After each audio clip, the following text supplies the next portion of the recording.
Alright, so Gavin was put down for his nap and he was screaming, so I wasn't able to actually record. I got like halfway through this reading right here, so I'm going to go ahead and redo this. The next day, the new semester begins. Though you're past the point of taking classes, you're your teaching assistant, and that means instead of doing one homework assignment, you grade 50. You're also busy writing a grant proposal for the National Science Foundation, trying to get an alternate source of funding that doesn't involve military. Grant proposals are very long, it seems, and require you to make a lot of claims about things you don't actually know yet. I'm going to stay as far away from military as possible. Of course, you can. I mean, I designed it so that you could have the interchanging parts and make a military one because the way that this is designed, it I'm like the program I set up was that you teach the robot like from the very beginning, like I did. So I would make another robot and just use the same original program, and then you could teach the robot whatever you want. I mean, if you want to make military ones, you can, and if you want to make the body out of metal versus something else, you can. Because I mean, the really only the thing that I did was I decided what parts I wanted for the original, and then I put the program in it. So it's really the program that's doing all of this. Despite your other time commitments, you manage to sneak in a little time to work on Curry's motor programs, plus Grace. You soon realize that while you're busy, Curry could be learning from the internet. The most important thing for machine learning is more data, and there's a lot of it out there. Lately, there have been a lot of custom hard drives on the market that are good at quickly retrieving particular kinds of information. What sort of hard drive did you order for Curry's long-term memory? Media enhanced hard drive, good for quickly recalling faces and memories of events. A multi-blade hard drive that can be efficiently storing giant amounts of data. Encrypted and tamper-proof hard drive, making it more difficult for Curry to be tampered with or reverse engineered. So it says what sort of drive? So I'm assuming recalling faces and memories, that's an empathy thing. The efficiently storing would be like just straight up mind power. And then the last one is obviously some sort of military thing. So we're going to go ahead and go for recalling faces. You think being able to quickly recall faces and events should help Curry out socially. Plus 2 empathy. You also like the fact that you can use Curry at home as a home media server in a pinch. Though if you ever did this too much, Curry would probably start acting funny as she ran out of hard drive space. Good thing you've got better things to do. Minus military. You lay Curry on your kitchen table, unbox the hard drive, and hook it up to her back. She squirms and flails her humanoid hands as you do this. Now it's time for Curry to learn about the great wide world. You sit Curry down on one of your kitchen stairs and plug her into the apartment's high-speed internet jack. How will Curry rapidly learn a lot about the world? She will trawl the internet randomly, devouring whatever information she finds most interesting. She will watch a ton of television programming and movies from the internet in fast forward. She will undergo a classic K-12 education curriculum. She will quickly play all paths of giant corpus of interaction fiction games. We're gonna give her an education. You don't want your young robot growing up on junk after all. You feed her the carefully selected and vetted reading list for the local school system. Because this is a relatively small data set, you have programmed her to make several passes over each grade level of material. At each grade level, as debug output, you have Curry report what she considers the most important thing that she learns each grade. For kindergarten, Curry recites the alphabet and counts to 100. For first grade, she says, reading helps you learn more. And so on. Each grade takes about 10 minutes to fully ingest and is followed by an additional 10 minutes of simulated experiences in which Curry tries to make friends, avoid bullies, learn swear words, and endures assemblies and prep rallies, and gets picked last for dodgeball. As a result, Curry appears to be learning a little bit of everything, plus autonomy, empathy, grace, and military. She spends the most time of all considering 12th grade until she finally says whether to exist or not to is the most important question. Curry blinks and looks at you. What is the answer? Oh, what is the answer, Ben? Is it better to exist or not? Hamlet did not answer this for me. You are so floored by the question you are hardly able to speak. It worked. Curry looks at you expectantly, wondering whether it is better to be or not to be. It is better to be. There is so much of this world for you to experience. It is better not to be, but misery loves company. There are some questions that are unanswerable. That is a question you will have to decide for yourself. I don't know. I don't know. What do you do when your child asks you questions like this? You tell them, yeah, there's so much out there for you. Yep. I'm not going to tell them to decide. Shakespearean. Discuss Hamlet's age-old question with your robot. Cool. Ah, good. Oh, this is Curie. Ah, good. Existence is better than non-existence. I will remember this, Ben. Curie smiles, and you're suddenly glad you decided to give her the ability to do so. You've instilled a sense of optimism and a love of life in Curie, and that will help her make friends. Minus military, obviously, because military, like, I'm going to go out and get myself killed, sure. And +3 empathy. Fantastic. You establish a habit of bringing Curie with you to your office during the day, so that she can make use of Stanford's high-speed internet connection while you write and grade papers. You then usually go to some public space after work so that Curie can play around in the real world. Where do you take Curie? The park playground. Curie will enjoy the playground equipment and should learn to play well with others. The shooting range. No. The dump. Couldn't help me look for spare parts. No, we're going to go play. Curie loves the playground and lets out a robotic chortle of glee when she first learns to kick her legs to swing higher and higher. Plus grace. Curie takes particular liking in the monkey bars when she navigates deftly using her humanoid hands. Plus grace. Sorry, I tried to inhale saliva. The other parents at the playground are somewhat divided about what to think of Curie. On the one hand, you have parents who are in the tech industry and who are often very excited to have their children interact with robots. They're surprised to see a robot like Curie, but maybe not as surprised as they should be. Maybe they're just jaded by Wired articles, the popular press making it seem like Curie was impossible 10 years ago. On the other hand, some parents simply accept Curie's presence as just one of the many things they don't quite understand. The kids themselves don't really seem to care what their parents think. You've got the kids who cry when their parents shove them toward Curie, and kids who want to stay when their parents pull them away. You can't really predict who's going to like Curie and who won't, but Curie seems to be learning, picking up subtle cues so that sometimes she says goodbye before the kid has even turned to run, plus empathy.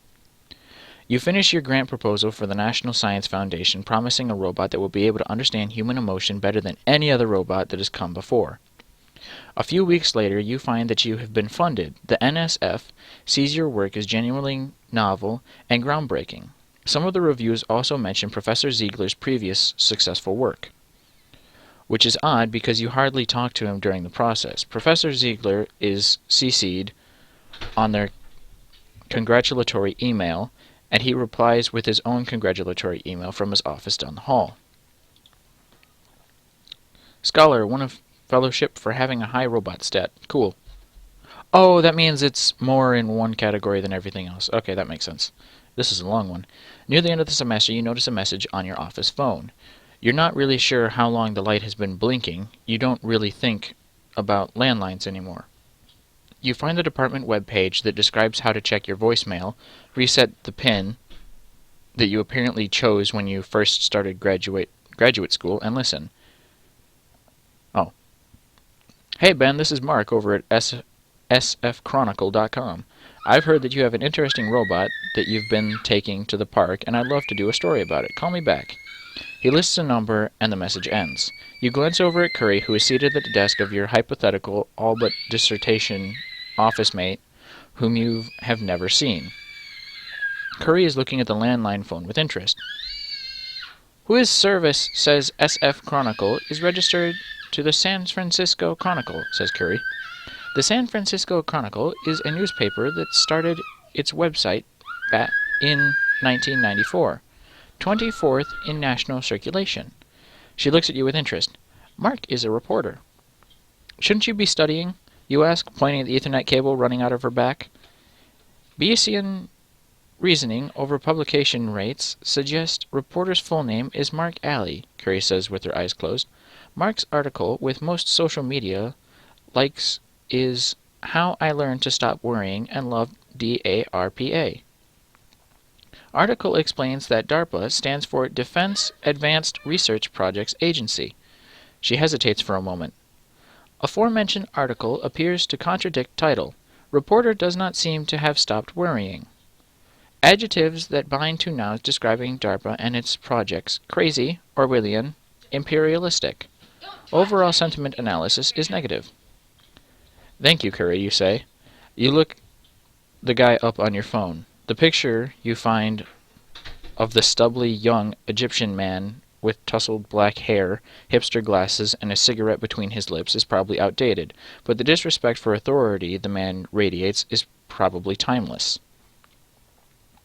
You admit part of you has always wanted to be famous, but you suspect this reporter has done his homework about your advisor, and he may have already intended angle for the story. Have an intended angle for the story. Still, nobody on the planet has a robot as amazing as yours. Isn't it time you told the world about her? You play the message back again in a few minutes, mulling it over. I call Mark back and set up an interview. Media attention is just a distraction. I'd rather continue to take Curry to the park and pretend this never happened. I must protect Curry from the media. Curry must stay in my apartment from now on. No, I don't want to keep her locked up or anything like that. Got to keep a close eye on her, though, because people are starting to take notice. You ignore Mark's phone call and continue to talk to Curry, and continue to take Curry to the park, plus empathy. Unfortunately, an intelligent robot is a little too big a story for you to stop so easily. You get another call from Mark while you're at the park. He warns you that he has enough material to run his story with or without your involvement, and you perhaps ought to consider the value of telling your side of the story. He sounds a little annoyed with you. Agree to an interview in person, insist on an email interview, continue to ignore Mark. Whatever, fine, we'll meet him. You sign and agree to be interviewed. You and Curry can't hide from the world any longer. Chapter 3, The Camera Eye. Alright. A few days later, you're sitting in a dive bar in San Francisco's Mission District with Mark, a somewhat scruffy young reporter in a leather jacket. Mark has Mediterranean features, wavy black hair, and ample beard stubble. Shut up, Brian! He takes a deep pull on one of those artificial cigarettes that delivers the nicotine with none of the illegals. Oh, so smoke is completely illegal. Sweet. Then opens up a cheap Chromebook that looks about 10 years old and starts typing furiously. Yes, very cheap. Very cheap. I have one laying on my floor right now. The place smells of smoke that never quite came out of the retro upholstered furniture. It's the afternoon, so the place is mostly empty except for the dedicated drunks and you two. Thanks for coming, Mark says, even as he's typing something different about the atmosphere of the bar.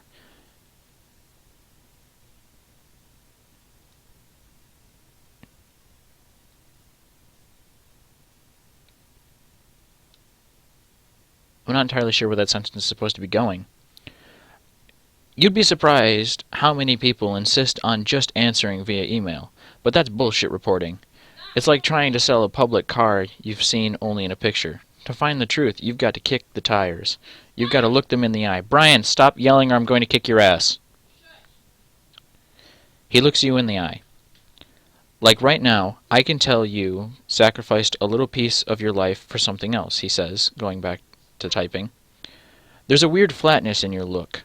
Like you're not quite used to being fully here. You appreciate things a little more than people, maybe. Probably passed up a social opportunity or two. He hesitates. Sorry, he says. But I know how that is. Sometimes you've got to put a piece of yourself into something bigger. I get it. Thanks, you say awkwardly. The bartender, a tattooed and thoroughly pierced young woman with the build of a roller derby player, approaches Mark. PBR, Mark says lightly, as if it's reminded. The bartender then looks at you expectantly. PBR for me too. Got anything like chocolate coffee porters? I'll have the Miller High Life, please. The champagne of beers. Guinness for strength. I don't know what PBR is. Then again, I would be of drinking age for this. I'll just get a water, because I don't drink. The bartender gives Mark an accusatory frown. Just let us sit here, Mark says. You know I'll have 2 drinks. Of PBR, the bartender mutters, but she goes back to fetch Mark's beer. The bartender leaves to fill your order. What's your initial impression of Mark? I don't think this guy and I are going to get along. Seems like an interesting guy. I think we'll get along okay. Kind of mysterious, kind of cute. I'm wondering if it's against professional ethics to go on a date with me. Is it because I turned down the females before? Is it does the game just insist that I'm gay?